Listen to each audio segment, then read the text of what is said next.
Hello, listener. Welcome to Juniverse Cheating Stories. Please subscribe for more videos. It was supposed to be forever, or so I thought. I met Julia when I was 26, not long after my last relationship had shattered me into pieces. That one was toxic, emotionally draining, and full of silent arguments that lasted for months. I still carried the weight of it, but I was ready to move forward. Then came Julia. She was 24. A year younger than me, but when I looked into her eyes, it was as though she understood all my past pain without me saying a word. We first crossed paths in the grocery store, of all places. I was standing in the frozen aisle, trying to decide between two brands of ice cream when she asked me for a recommendation. It was a simple question, but the way she smiled, genuine. Warm caught me off guard. I smiled back, and we started chatting, exchanging small talk. I didn't think much of it at first, but that brief encounter lingered in my mind. We saw each other more after that. Our encounters were often by chance, at the coffee shop, the local bookstore, the same park benches. It didn't take long for me to notice her. The way her laugh was full of life, but always tinged with a quiet sadness. I was drawn to her. She was magnetic, like someone who had seen the world break apart, but still had hope in her heart. She told me about her ex-fiancé, the one who betrayed her trust. The one who had promised her forever, then crushed her world in an instant. The way she spoke of him was sharp, bitter, and laced with so much pain that I couldn't help but feel protective. She trusted me with her story, and I held it like it was precious, never suspecting that one day her betrayal would mirror the very one she described. We spent days together, talking about everything, late nights filled with laughter and long silences that were comfortable, as though no words were necessary. I would wait for her after long shifts at the cafe where she worked, just to be by her side. She'd come in, tired, but always smiling. And I would listen to her talk about her past, the broken engagement, her struggles with depression, and how she'd always felt like love was something just beyond her reach. For a while, I believed that I could be the one to fix that. I wanted to be the man who could make her believe in love again. But perfection, I would come to learn, is fragile. It's built on an illusion. And when you're desperate enough to see it, you ignore the cracks that form underneath. When love blinds you, it hides the truth behind a veil of desire. In the beginning, everything felt so right. We were inseparable, or so I thought. Julia was the first person I truly let in after the mess of my previous relationship. I wanted her to be everything. I thought I could save her. That love was enough to heal all her scars. But with each passing day, something began to gnaw at me. The cracks I ignored grew larger. She had a way of pulling away. I noticed it in the small things first: texts that went unanswered, calls that went straight to voicemail, and plans that were canceled at the last minute. When we were together, it was perfect. She would look at me with those eyes full of warmth. But when we weren't, she seemed distant. She'd always tell me she was busy, but I began to notice a pattern. It wasn't just that she had a lot going on. It was that she was keeping things from me. I should have listened when my friends started asking, "Are you sure she's the one?" They had their doubts. But I brushed them off, convinced they just didn't understand her like I did. They warned me about her, about how she would say things that didn't sit right with me.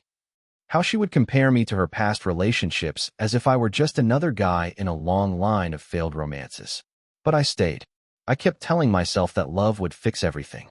Then, one evening, after almost a year of exclusive dating, I gathered the courage to ask her, "So, when do you think we can make this official?"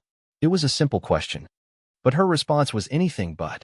She looked at me, eyes hardening for just a moment, before saying, "I'm just not ready." The words echoed in my mind. I had been patient. I had waited. Tried to prove I was different, that I could be the man she needed. But all I got in return was hesitation. I should have walked away then. But instead, I convinced myself it was just the remnants of her past heartbreak talking. Maybe she wasn't over the trauma of her engagement. So, I let it go again. We continued like that, holding on to something that wasn't truly there. She would pull away, I would chase after her. It wasn't a healthy cycle, but love made me blind. Then came the slap. I had never expected it. It was during one of those petty arguments that seem so trivial now. She was angry over something stupid, and before I knew it, her hand struck my face. She pulled back quickly, eyes wide, as if realizing what she had done. "I didn't mean it," she whispered, her voice soft but hollow. I was just frustrated. But it still stung. Was this what love was? I stayed. I told myself it was just a moment of weakness. But deep down, I knew I had crossed a line. I couldn't keep pretending it was all okay. Yet, I did. And for the first time, I began to wonder if I was the one fooling myself. It was always too much, but I couldn't let go. As the months dragged on, it felt like I was watching a slow-motion car crash. The love we once shared was fading, and no matter how hard I tried, I couldn't stop it. We became more like strangers living in the same house, sharing the same space but never truly connecting. The affectionate glances, the shared inside jokes, the spontaneous laughter, those moments were becoming memories, slipping through my fingers like sand.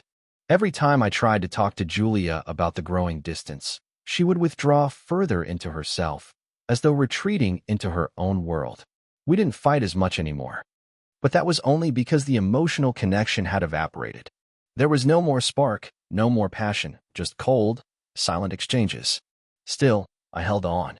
I told myself, maybe if I love her more, if I show her how much I care, she'll come back to me. I imagined a future together, marriage, children, a family. We used to talk about those things. But now those conversations felt like echoes of a dream we could never quite reach. She was evasive, constantly avoiding any discussions about commitment. And yet, I forgave her. Over and over again. Every time she pulled away, I would take her back, believing that love would heal her wounds. But each time I tried to get closer, to hold her hand, to ask her about our future, she pushed me further away. My heart was left in pieces, and yet I kept trying to glue them back together. It was as though I was living in a fog, emotionally drained and almost numb to the pain. I started to question myself. Was I too much? Was I asking for something that wasn't hers to give? But despite the heartache, I refused to let go. The love I had for her was too strong, too deep. I wasn't ready to admit that we had already fallen apart. I was blind to the truth, suffocating in my own desperation to hold on to something that was already slipping away. It was Christmas when the truth came crashing down. The holiday season should have been a time for joy, but for me, it felt like a weight pressing down on my chest. I had gone to visit my brother in Florida, trying to escape the suffocating pressure of our failing relationship.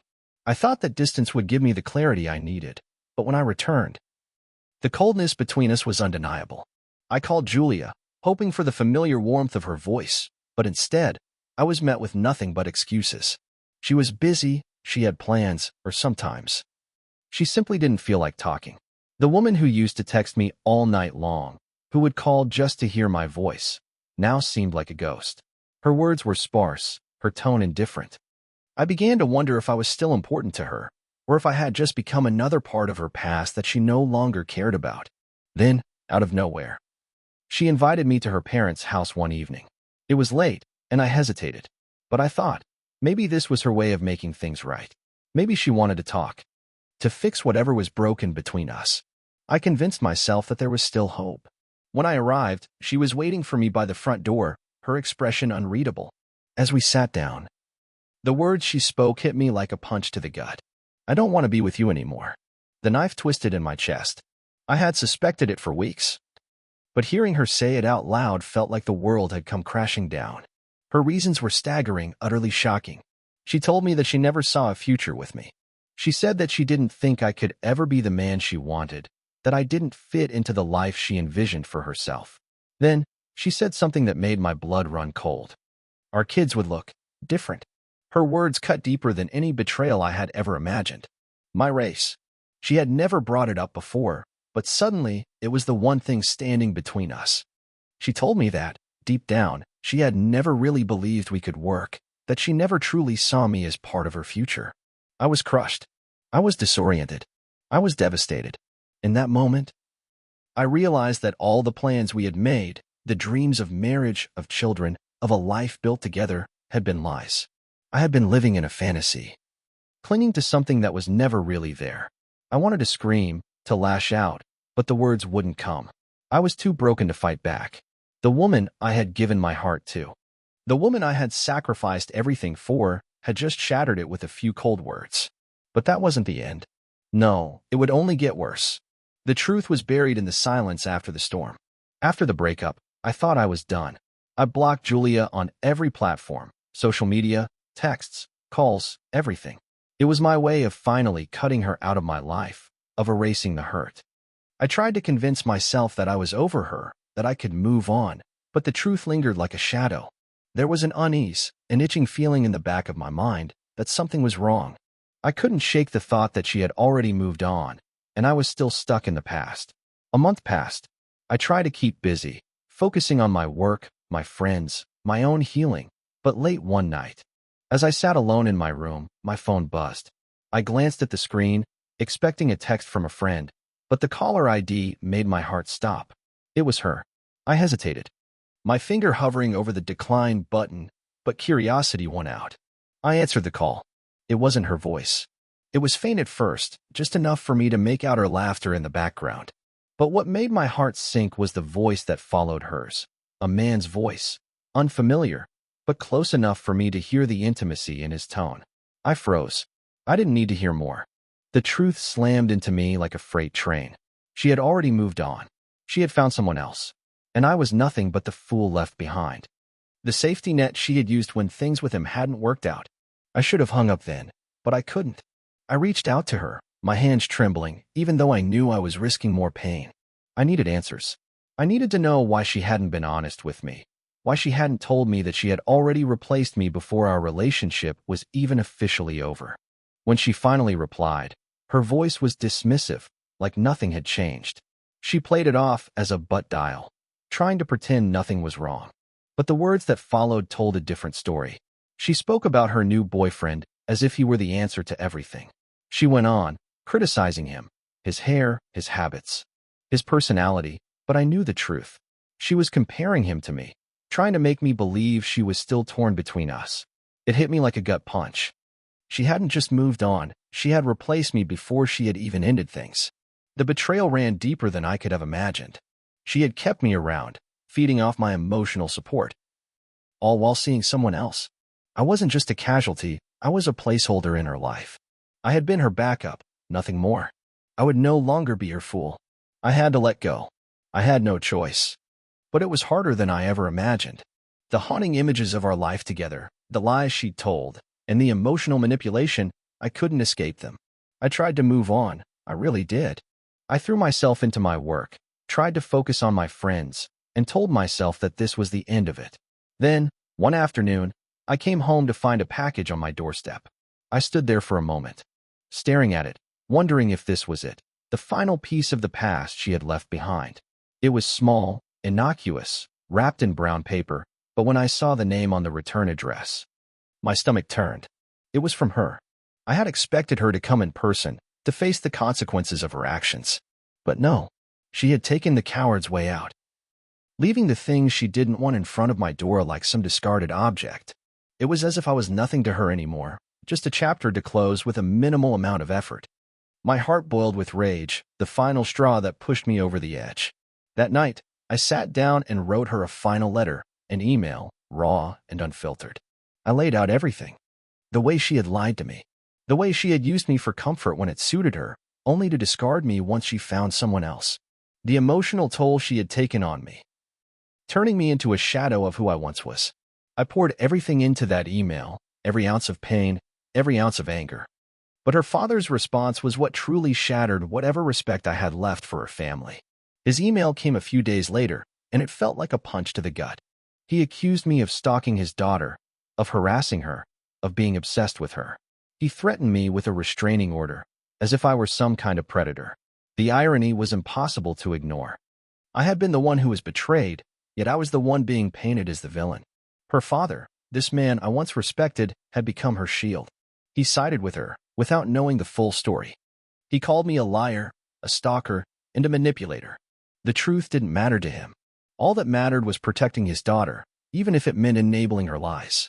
I couldn't believe what I was reading. I had given everything to Julia, my heart, my trust, my love, and in return, I had been discarded. But now, even her family was turning against me, making me the villain in a story I had never wanted to be part of. The final betrayal wasn't just from Julia, it was from everyone who stood by her lies. From the family that once welcomed me with open arms. This wasn't just the end of a relationship. It was the end of the illusion that I could ever have trusted her or anyone in her life. I was done being the fool, and I would never let her or her family have power over me again. The only thing left was the burning question: what was real? In the months that followed, I tried to rebuild the fragments of my life. Every corner of my world felt unfamiliar, as if I had woken up in someone else's life. The pain, the confusion, the betrayal, it clung to me like a second skin. At times, it felt impossible to shake off, but I had no choice but to move forward. I couldn't let the past consume me, no matter how deeply it had embedded itself in my soul. Slowly, piece by piece, I began to reclaim the man I had once been. I started to rediscover the things I loved, things that Julia had never appreciated, things that I had let slip away in my devotion to her. Music, books, quiet evenings with friends, things that reminded me of who I was before I had let someone else define me. But there was always that gnawing feeling in the back of my mind, that sense of being manipulated, used, as if my entire existence had been a tool for someone else's convenience. I couldn't ignore it. It haunted me, replaying in my mind like a broken record, her coldness, her lies. The way she had shifted her affection without warning, like I was nothing more than a placeholder in her life. I still saw her face in my dreams, her smile, the way she used to look at me with eyes full of affection. But each time it happened, I would wake up with a sharp, painful clarity. That was the woman who had betrayed me.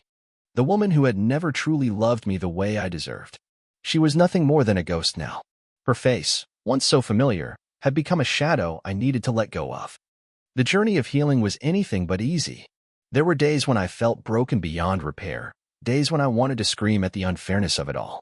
But over time, the pieces she had shattered began to come together, slowly but surely. Each day, I rebuilt myself a little bit more. There were moments when I thought I would never be the same. Moments when I felt so alone I could barely breathe, but I kept moving forward. Because, deep down, I knew I deserved better. The woman I had once trusted with my heart, who had made me feel like the center of her world, only to rip it all away, had left me with one undeniable lesson. It wasn't just the betrayal that hurt. It was the realization that I had allowed her to define my worth. I had let her make me feel less than I was, as though my value depended on her love, on her approval. But now, looking back at everything, I knew something profoundly important. I was not defined by her.